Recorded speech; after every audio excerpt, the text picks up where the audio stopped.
세 사람의 이름이 한 줄에 나란히 적혀 있었는데요. 그 문장 한 줄이 20년짜리 거짓말을 통째로 찢어놓기 시작했습니다. 공 실장은 손에 땀이 흥건한 상태로 유전자 검사지를 들여다보고 있었습니다. 의뢰인 민세리, 비교 대상 민경채, 루시아 본명 백설이.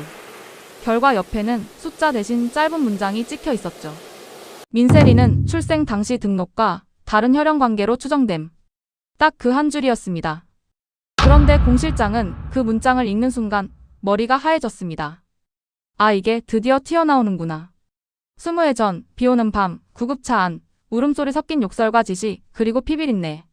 그날 공 실장은 아이 둘을 바꿔치웠습니다. 한 아이는 힘있게 울었고 다른 아이는 이미 숨이 끊어져 있었는데요. 살아있는 아이를 누구의 딸로 올려야 하는지, 누가 시켰는지는 이제 너무 선명했습니다. 세리는 원래 누구 딸인 거야.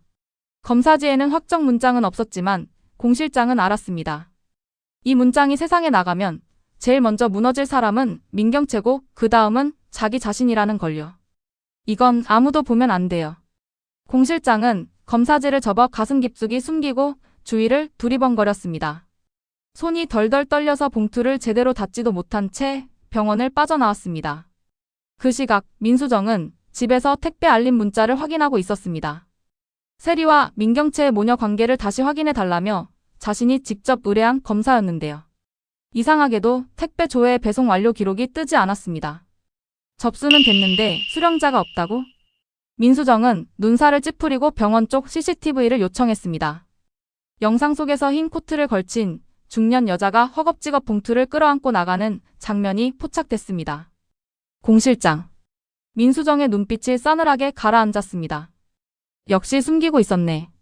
그녀는 바로 차 키를 집어들었습니다. 끝까지 따라가야겠다. 이번엔 절대 못 도망가게. 한편 집에서 기다리던 민세리는 괜히 불안해서 화장실을 뒤졌습니다. 자신의 칫솔이 또 사라진 느낌이 들었거든요. 엄마. 현관문이 열리자마자 세리는 루시아에게로 달려갔습니다. 루시아는 지금은 루시아라는 이름을 쓰지만 주민등록엔 여전히 백설이로 남아있는 여자였죠. 또 없어졌어요. 제 칫솔. 처음엔 루시아도 대수롭지 않게 넘기려 했습니다. 내가 또 어딘가에 꽂아두고 잊은 거 아니야? 그런데 세리가 말을 이었습니다. 며칠 전에 제 것도 없어졌잖아요. 이번엔 경채 언니 칫솔이랑 엄마 칫솔까지 없어진 것 같아요. 그 말에 루시아의 표정이 굳었습니다. 칫솔이 사라진다는 건 누군가 몰래 DNA를 가져갔다는 뜻일 수 있었습니다. 누가 우리 집 칫솔을 왜? 칫솔통을 열어보니 정말로 세 사람의 칫솔이 하나씩 사라져 있었습니다. 세리, 민경채, 그리고 루시아. 이름 세 개가 머릿속에서 한 줄로 겹쳐지면서 루시아는 섬뜩한 느낌을 받았습니다. 또 누가 뭘 확인하려는 거지? 문득 떠오른 이름이 있었습니다. 민수정. 그리고 늘 모든 걸 알고도 모른 척해온 공 실장. 루시아는 더는 남이 움직이길 기다리고 싶지 않았습니다. 됐어. 나도 내 손으로 확인해 볼게. 그녀는 새 칫솔을 꺼내 세리 손에 쥐어주었습니다. 이걸로 오늘부터 닦아. 그리고 하나만 더 나랑 같이 검사 한번 해보자. 세리는 이유를 묻지도 못한 채 고개를 끄덕였습니다. 며칠 뒤 유전자 검사 결과 봉투가 루시아 손에 도착했습니다. 손가락 끝이 얼얼하게 저려서 봉투를 뜯는 것조차 쉽지 않았습니다. 겉면에 적힌 의뢰인 이름은 2개. 백설이, 민세리. 루시아는 숨을 크게 들이마셨다가 천천히 서류를 펼쳤습니다. 두 대상자의 유전적 일치 확률 99.99%. 문장을 읽는 순간 다리가 풀려 바닥에 털썩 주저앉았습니다.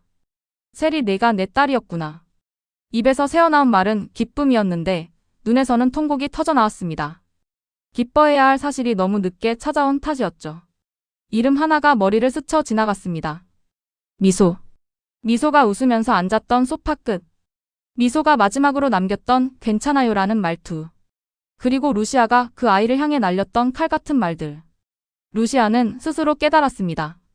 내가 내 딸을 벌주고 있었네. 숨이 막혀왔습니다.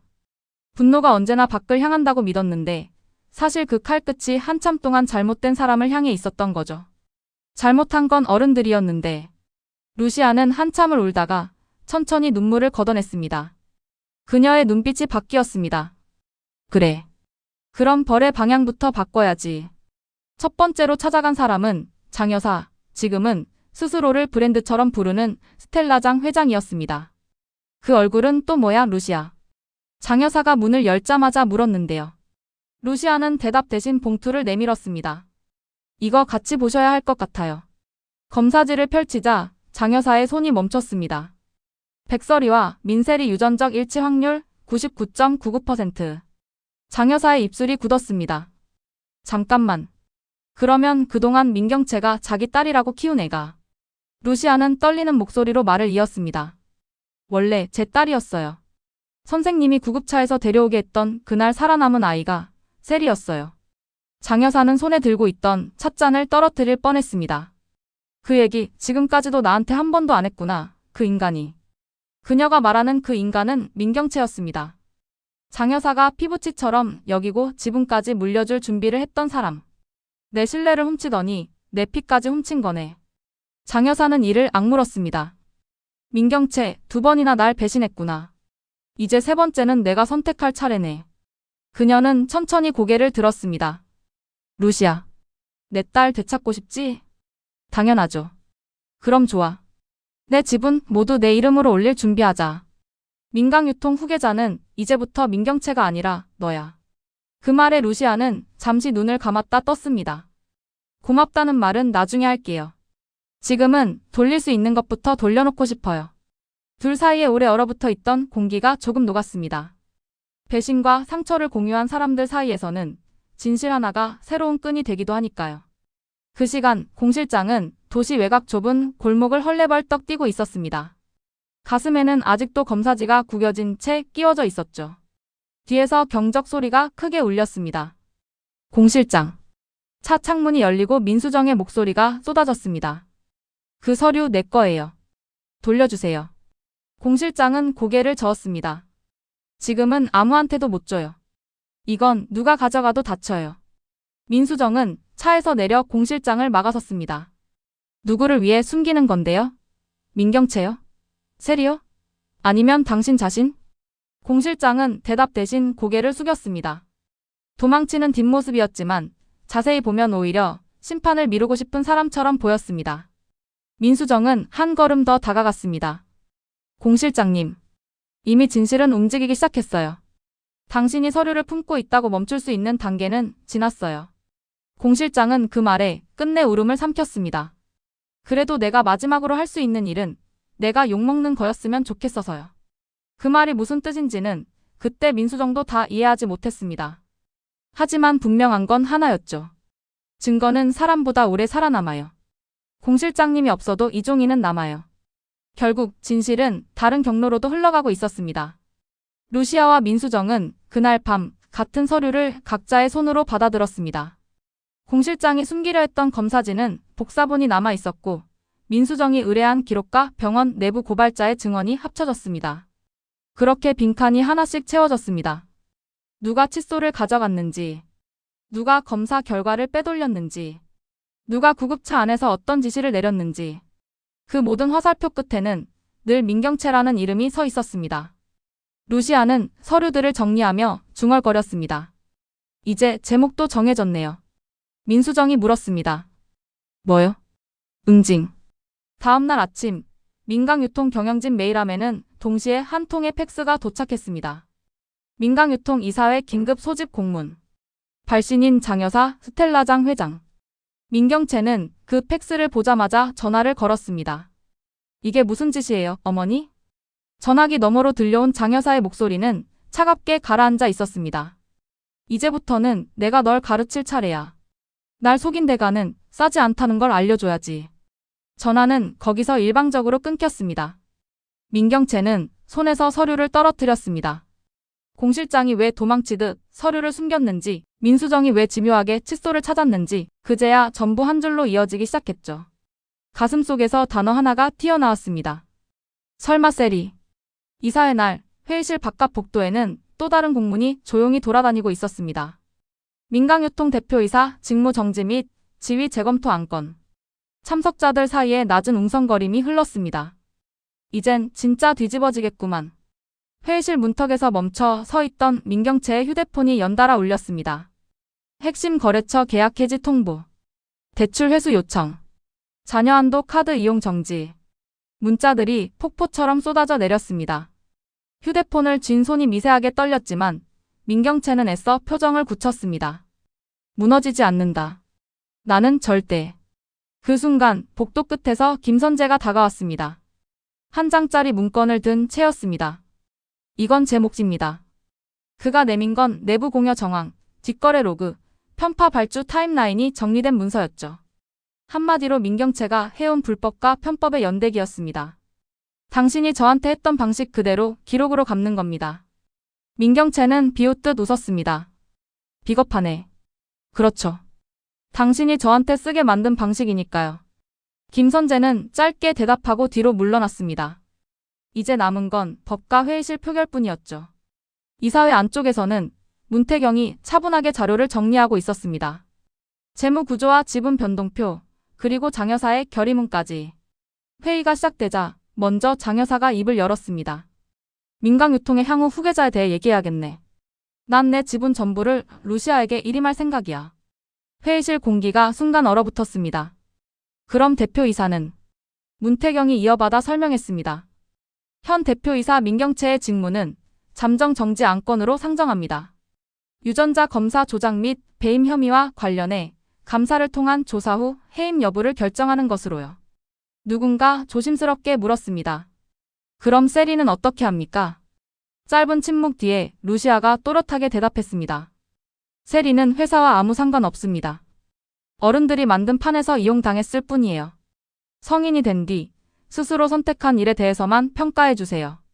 지금은 보호가 먼저입니다. 그 말에 몇몇 이사들의 표정이 바뀌었습니다. 그래도 저 사람은 선을 지키네. 표결은 일방적으로 기울었습니다. 민경채의 직무정지 안건은 통과되었고 루시아는 사실상 새로운 중심으로 올라섰습니다.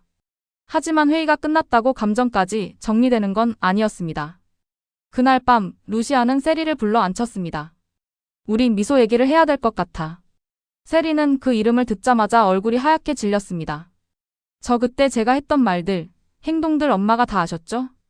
루시아는 천천히 고개를 끄덕였습니다. 어른들이 만든 자리에서 내가 도구처럼 쓰인 것도 알았어. 근데 동시에 네가 미소한테 했던 말이 칼이었단 것도 알고 있어. 세리는 어깨를 떨었습니다. 미소 제가 정말 미워했어요. 바보처럼 질투하고 바보처럼 밀어붙였어요. 근데 이제 돌이킬 수 없어요. 맞아. 돌이킬 순 없어. 루시아의 목소리는 생각보다 단단했습니다. 그래서 벌은 한 번 내려서 끝내는 게 아니더라. 매일 조금씩 갚아가는 쪽이 더 아프고 더 진짜 같더라. 세리는 울먹이며 물었습니다. 그럼 저 벌 주세요. 저 받아야 돼요. 루시아는 고개를 저었습니다. 엄마가 내릴 벌은 없어. 대신 넌 내가 한 일을 평생 기억하면서 책임을 지면 좋겠어. 미소에게 빚을 갚는 삶을 사는 거야.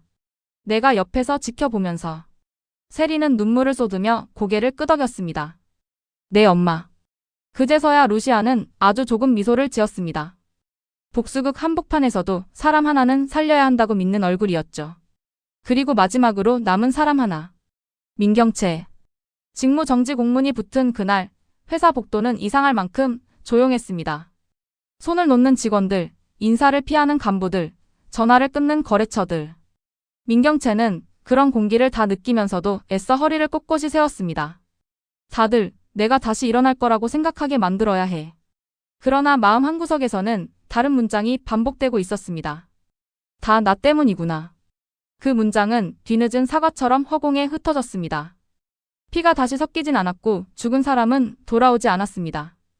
대신 복수가 시작됐습니다. 루시아가 선택한 복수는 피를 보는 방식이 아니라 삶을 빼앗는 방식이었습니다. 권력, 자리, 이름. 민경채가 남의 것까지 빼앗아 모았던 모든 것들을 하나씩 도로 돌려주는 작업이었죠.